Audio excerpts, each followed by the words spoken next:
말씀 함께 보겠습니다. 시편 37편 7절에서 15절까지 말씀을 보겠습니다.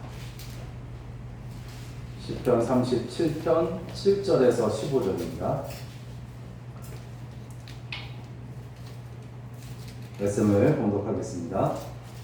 여호와 앞에 잠잠하고 참고 기다리라. 자기 길이 형통하며 악한 꾀를 이루는 자 때문에 불평하지 말지어다.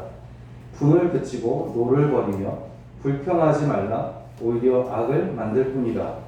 진실로 악을 행하는 자들은 끊어질 것이나 여호와를 소망하는 자들은 땅을 차지하리로다. 잠시 후에 악인이 없어지리니 내가 그것을 자세히 살필지라도 없으리로다. 그러나 온유한 자들은 땅을 차지하며 풍성한 화평으로 즐거워하리로다.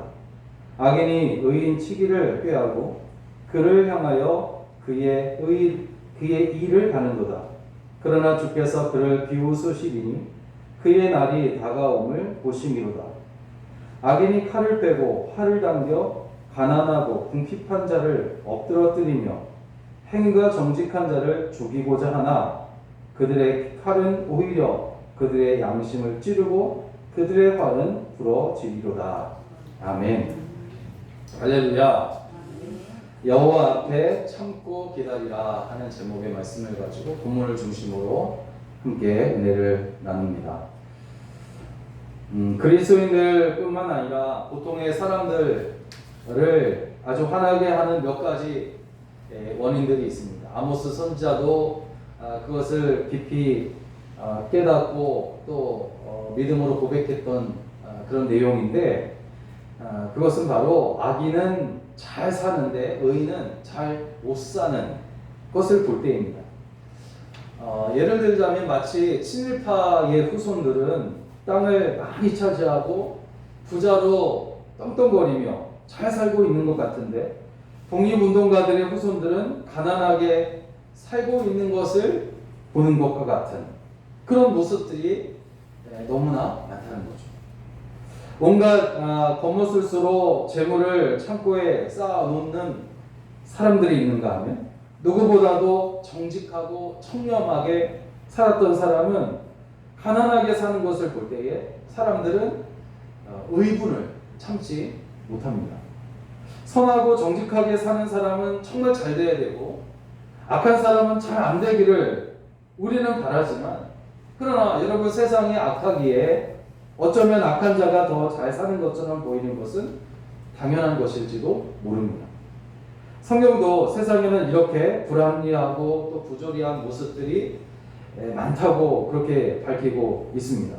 그리고 그러한 세상을 살아가는 성도들이 어떠한 신앙 자세를 가지고 살아가야 할지를 이제 말씀은 우리에게 알려주고 있습니다. 오늘 7절을 보면 다윗은 부조리한 일들이 많은 세상에서 성도의 삶의 자세를 여호와 앞에 참고 기다리는 것이라고 그렇게 말하고 있습니다. 여기서 잠잠하다 라는 말은 무슨 말이냐면 아무것도 할 수 없는 어떤 무기력한 상태에서 어쩔 수 없이 침묵하는 것을 말하는 것이 아닙니다. 여기서 잠잠하다라는 말은 뭐냐면 나는 할 수 없지만 하나님은 하실 수 있다는 믿음에서 오는 잠잠함을 말합니다. 그러므로 여러분, 여호와 앞에서 잠잠하고 참고 기다리라 라는 것은 그냥 인내하라, 그냥 참으라 이런 말이 아니라 믿음의 인내를 의미한다는 것이죠. 믿음의 인내. 다윗은 이를 9절에서 여호와를 소망하는 것이다 그렇게 표현하고 있는데, 9절을 보니까 진실로 악을 행하는 자들은 끊어질 것이나 여호와를 소망하는 자들은 땅을 차지하리로다 그렇게 말씀하고 있습니다. 믿음의 인내를 하는 사람은 어떤 사람이냐면 소망이 있는 사람이에요. 여호와를 소망하는 사람이 바로 믿음의 인내를 할 수 있는 사람입니다. 즉 하나님의 공의와 심판이 있을 것을 믿고 참고 인내하는 것을 말하는 거예요. 그냥 참는 것이 아닙니다.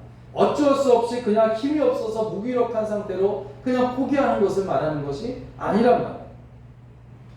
모든 문제가 우리 주 예수 그리스도 앞에서 다 해결될 것이라는 믿음을 가지고 그 믿음으로 인하여 마음에 평화가 오고 그 평화로 인하여 잠잠해지는 상태를 바로 잠잠하다, 참고 기다리라 하는 이 말씀인 줄로 믿습니다.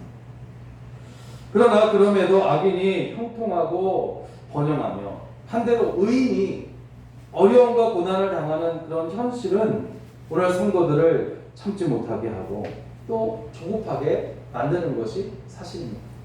바로 이런 조급한 마음에서 불평이 일어나게 되고 불만이 싹트게 비어진다는 것입니다. 여러분, 하나님의 뜻과 무관하게 인간의 어떤 조급함과 또 하나님을 불신하는 데에서 오는 비롯된 인간적인 어떤 시도는 결국 나쁜 열매를 맺을 수밖에 없습니다. 그래서 8절에서 분을 그치고 노를 벌이며 불평하지 말라 오히려 악을 만들 뿐이야. 이게 무슨 말입니까? 반대로 말하면 분을 내고 분노를 하게 되면 그리고 불평하게 되면 그것이 그 사람을 위하여 악을 만들게 된다는 그런 말씀입니다. 그러므로 성도들은 이러한 조급함과 또 불평과 또 불만이라는 이런 어리석은 생각을 버리고 오늘 하나님 앞에서 잠잠하고 참아 기다려야 할 줄로 믿습니다. 다윗은 이렇게 여호와 앞에 잠잠하고 참아 기다리는 자를 11절에서 어떤 사람이라고 말하냐 하면 온유한 자라 그렇게 말합니다. 온유한 자. 오늘 여러분 모두가 다 온유한 자가 되시기를 주의 이름으로 축원합니다. 마태복음 5장을 보면 예수님은 8가지 복에 대해 말씀하시면서 온유한 자가 어떠한 복을 받는지를 알려주고 있어요. 온유한 자는 복이 있나니 그들이 땅을 기업으로 받을 것이다. 오늘 본문에서도 바로 땅을 기업으로 받는다고 했어요. 온유한 자가. 여기에서 땅이라는 말은 두 가지 의미가 있는데 세상에서 살아갈 때에 기름진 것으로 채워주신다는 그런 말씀인 동시에 이 땅은 장차 믿는 자가 가게 될 천국을 차지하게 될 것이다. 그런 말씀입니다. 그리고 결국에는 땅을 기업으로 받을 것이다. 이 말씀은 무슨 말이냐면 땅을 차지하게 된다. 결국 싸워서 이기게 된다. 최후 승리자가 된다. 그런 말씀입니다. 저 온유한 자는 하나님으로부터 복을 받는데 땅에 기름진 것과 하늘에 복된 것으로 받게 된다는 그런 말씀인 줄로 믿습니다. 여호와 앞에서 잠잠하고 참고 기다리는 자에게 하나님은 땅에서도 또 하늘에서도 영원한 복을 받게 하시는 줄로 믿으시기 바랍니다.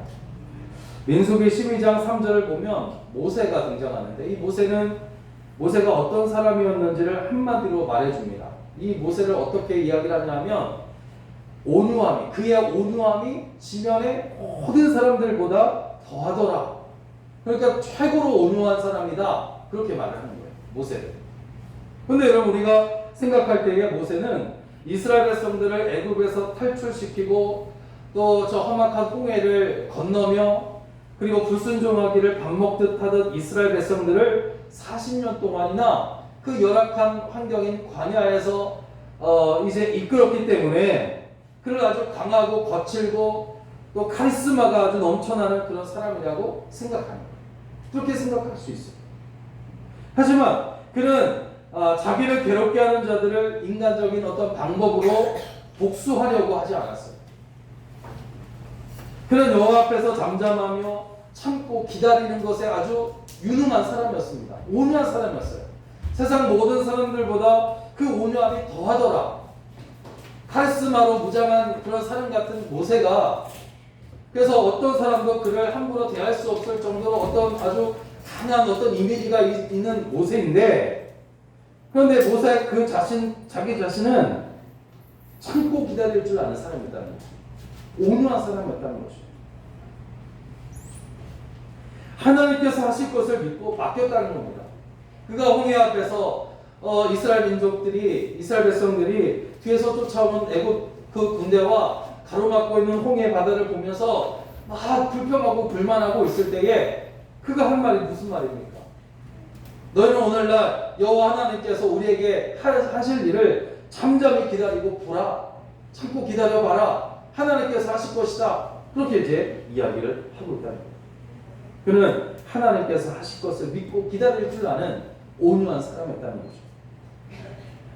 그러자 하나님께서 친히 모세와 이스라엘 백성들을 괴롭히는 자들을 다 심판하셨고 그들 앞에서 다 도망치게 만드셨고 수치를 당하게 하셨어요. 모세의 권위에 도전했던 미리암과 아론이 나병에 걸리기도 했어요. 하나님께서 그렇게 하신 겁니다. 모세와 아론에 대해서 반역했던 고라 자손들은 땅이 꺼지면서 거기에 다 빠져가지고 죽고 말았어요. 결국 모세는 최후의 승자가 되어지고 더욱 영광스러운 사람이 된 거예요. 그가 카리스마가 넘쳐가지고 그렇게 된 것이 아니라 하나님께서 하실 것이라는 믿음을 가지고 참고 기다렸더니 하나님께서 그를 높여주시고 하나님께서 그를 최후 승자로 만들어주시는 거예요.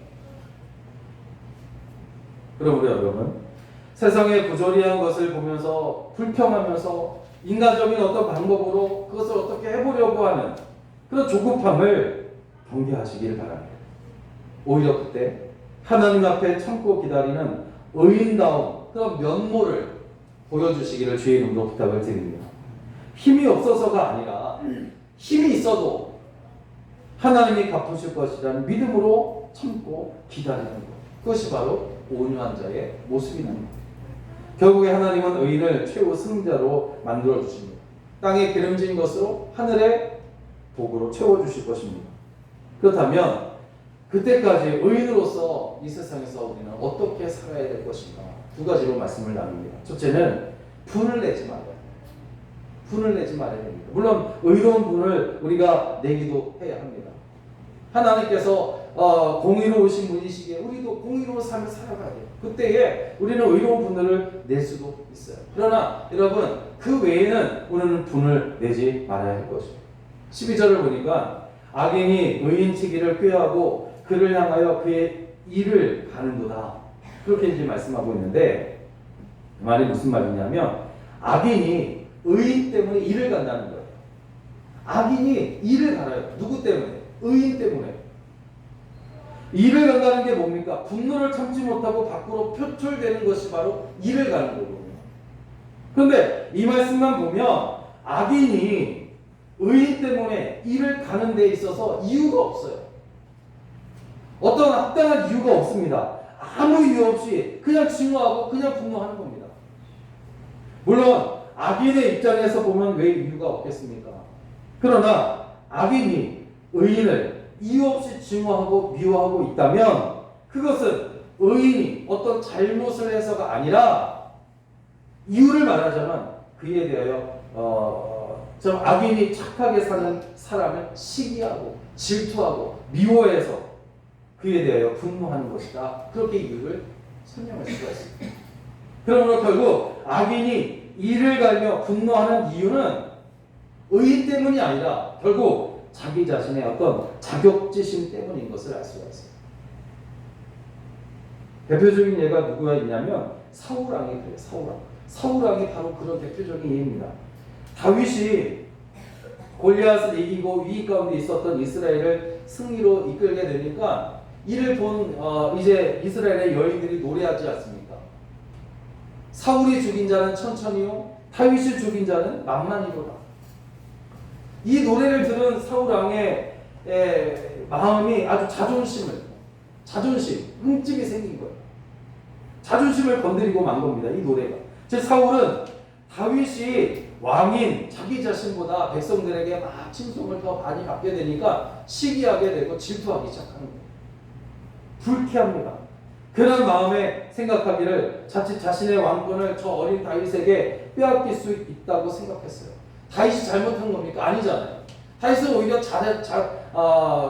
이제 이스라엘을 블레셋에서 구원해낸 사람이에요. 은인이죠. 영웅이란 말이에요. 그런데 그런 다윗을 보면서 사울은 시기하는 겁니다. 질투하는 겁니다. 그리고 이런 생각을 하게 된 것은 아마도 그가 사무엘 선지자로부터 그의 왕권을 다른 사람에게 빼앗길 것이라는 예언을 들은 이후였기 때문일 것이에요.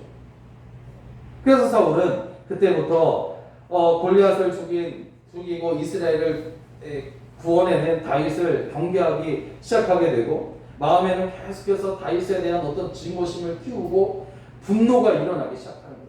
그리고 그의 분노가 다윗을 죽이려는 시도를 하도록 막 부추기게 됩니다.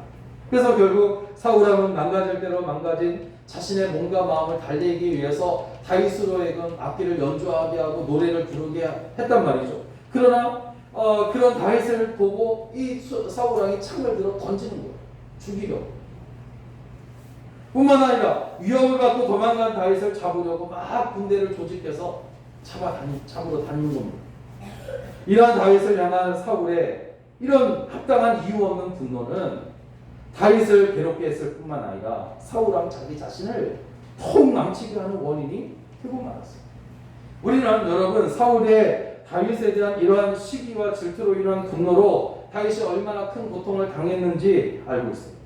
하지만 사울은 다윗에 대하여 이유 없이 분노함으로 다윗이 당한 고통 이상의 고통을 자기가 도리어 당하는 것은 물론이고 그는 비참한 마지막을 맞이하게 됩니다. 우선 사울은 다윗에 대한 분노를 품음으로 마음의 평안을 누릴 수가 없어요. 노래를 듣지 아니하면 악기 소리를 듣지 아니하면 견딜 수가 없는 그런 상태가 되고 말았어요. 그의 심령은 갈수록 썩어 들어갔고 그 때문에 그는 잠도 제대로 자지 못했을 겁니다. 또한 그의 분노는 자기 아들 요나단마저 죽이려고 하는 거예요. 마음의 분노가 다윗과 친하게 지내던 자기 아들 요나단까지 죽이려고 하는 시도를 하게 되는 겁니다. 그러니까 여러분 이러한 분노가 무서운 것은 뭐냐면 분노하는 자신을 망치는 것이란 말이에요. 그럴 까닭 없는 그런 분노로 이스라엘을 위기에 섞어낸 다윗이라는 최고의 장군을 잃게 되었고 그를 잡으려고 군대를 동원함으로 인해서 또다시 저 블레셋에게 침공의 빌미를 만들어주고 말입니다. 결국 블레셋이 다시 전쟁을 일으키게 되자 길보아산 전투에서 사울 자신과 그의 아들들이 그냥 비참하게 죽고 말입니다. 그러나 다윗은 어떻습니까? 사울 왕이 자기는 계속해서 쫓아다니고 잡으려고 막 할 때에 오히려 사울 왕을 죽일 수 있는 기회가 여러 번 있었지만 참고 기다리는 거예요. 그리고 하나님께 결정을 맡겼더니 결국 하나님께서 의인이며 온유한 다윗을 왕의 자리에 앉게 하신 거예요. 최우승자가 되게 하신 겁니다. 여러분 분노는 다른 사람에게만 아니라 자기 자신도 위험에 빠뜨린단 말이에요. 다윗은 사울의 경우를 보면서 의인을 향한 악인의 분노가 그런 이유 없는 분노가 얼마나 자기 자신에게 뿐만 아니라 다른 사람에게까지 큰 해를 끼치는지를 알고 있었을 것입니다. 그래서 14절 15절에서 말합니다. 악인이 칼을 빼고 활을 당겨 가난하고 궁핍한 자를 엎드러뜨리며 행위가 정직한 자를 죽이고자 하나 그들의 칼은 오히려 그들의 양심을 찌르고 그들의 활은 부러지리로다. 경고하고 있습니다. 이런 분노는 자기 자신을 망하게 하는 칼과 같다는 것이죠. 욥기 5장 2절에서 분노가 미련한 자를 죽이고 시기가 어리석은 자를 멸하느니라 그렇게 말씀하고 있습니다. 그러므로 오늘 우리 성도들은 악에 대하여 하는 거룩한 분노는 몰라도 시기와 질투로 인한 이유 없는 분노는 우리가 피해야 될 줄로 믿습니다. 이게 얼마나 위험한 것인가 하는 것입니다. 거룩하지 않은 분노는 다른 사람과 자기 자신을 해치는 것임을 알고 그것을 우리는 항상 경계하고 그 많은 성도가 되어야 할 줄로 믿습니다. 이렇게 여러분 세상을 살아가는 우리 모든 그리스도인들에게 있어서 이런 분을 내지 말아야 된다는 것을 오늘 말씀 우리에게 알려주고 있습니다. 그리고 두 번째는 무엇이냐면 의인은 계속해서 주의 선한 일에 힘써야 할 줄로 믿습니다. 15절을 보니까 다윗은 악인들에 대하여 말하기를 의인을 찌르던 그 칼이 방향을 바꿔서 도리어 그 악인을 찌르게 될 것이다. 그렇게 말하고 있어요. 악을 행하는 자는 결국 악을 만나게 되어서 망하게 될 것이라는 그런 말이에요. 예수님은 마태복음 26장 52절에서 칼로 일어서는 자는 칼로 망할 것이다 하는 유명한 말씀을 하십니다. 같은 말씀이에요. 다윗도 예수님처럼 악한 사람이 악한 것을 만나게 된다는 것을 깨닫고 있었던 것 같아요. 또 공의로우신 하나님은 악을 심고 선을 거두지 않으신다는 것을 알고 있었습니다. 악을 행한 자는 악한 열매를 거두고 의를 행한 자는 의의 열매를 거두게 하시는 것이 하나님께서 세우신 법칙이기 때문입니다. 여러분 비록 지금은 악인이 의인을 괴롭게 함으로 형통한 것처럼 보이지만 그날에 그들의 날은 정해져 있다고 분명히 말씀하고 있습니다. 때문에 여러분, 그날이 이르게 되면 악인들은 자기들의 행위의 열매를 먹게 될 것이고 의인을 향하였던 자신의 칼이 곧 자기 자신을 찌르게 될 것이라는 거죠. 악한 자는 악을 만나고 선을 행한 자는 선을 만나는 것이 바로 하나님의 법칙이기 때문에 선한 일을 여러분 계속함으로 이러한 선한 열매를 거두게 되시기를 주의 이름으로 축원합니다. 마태복음 7장 15절에서 18절 말씀을 보니까 예수님은 하나님께서 세우신 불변의 법칙에 대해서 말씀하고 있어요. 거짓 선지자들을 삼가라. 양의 옷을 입고 너에게 나오나 속에는 노략질하는 일이라. 그들의 열매로 그들을 알지니 가시나무에서 포도를 또는 엉겅퀴에서 무화과를 따고 있느냐.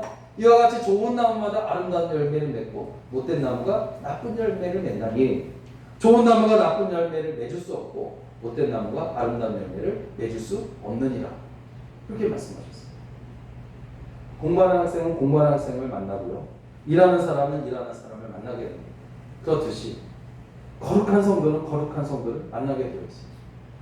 선한 것은 선한 것을 만나게 되어 있단 말이에요. 물론 현실적으로는 그 반대처럼 보이는 면이 없지는 않습니다. 악인이 형통하며 번성하는 것 같고 반대로 의인은 잘 안 되고 고난을 당하고 불행을 자주 만나는 것 같아요. 그러나 여러분 꼭 악한 것으로 심으면 선한 열매를 거두고 또 선한 것으로 심으면 악한 열매를 거두는 것처럼 보일 때가 많단 말이에요. 그렇지만 나중에 보면 그렇지가 않습니다. 악을 행하는 자는 악한 열매, 심판의 열매를 먹게 되고 그러나 의인은 의의 열매, 상급의 열매를 먹게 되는 줄로 믿습니다. 이런 사실은 하나님께서 성경에 기록하신 말씀입니다. 그러므로 우리는 의를 행하다가도 고난이 올 때 낙심하지 말고 오히려 인내하며 계속해서 의를 선한 일을 행하며 살아가야 할 줄로 믿습니다. 또 의인이 형통하며 번성하는 것을 보면서 악인이 형통하고 번성하는 것을 보면서 부러워하거나 그로 인하여 낙심할 필요도 없습니다. 우리는 잠시 후 오늘 말씀에 나왔습니다. 오늘 잠시 후 10절에 잠시 후에는 악인이 없어지리니 내가 그곳을 자세히 살필지라도 없으리로다.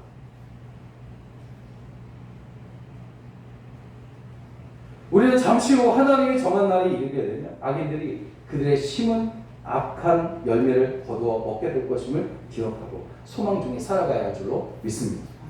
고린도전서 15장 58절에 그러므로 내 사랑하는 형제들아 견고하며 흔들리지 말며 항상 주의 일에 더욱 힘쓰는 자들이 되라. 이는 너희 수고가 주 안에서 헛되지 않는 줄 알미라.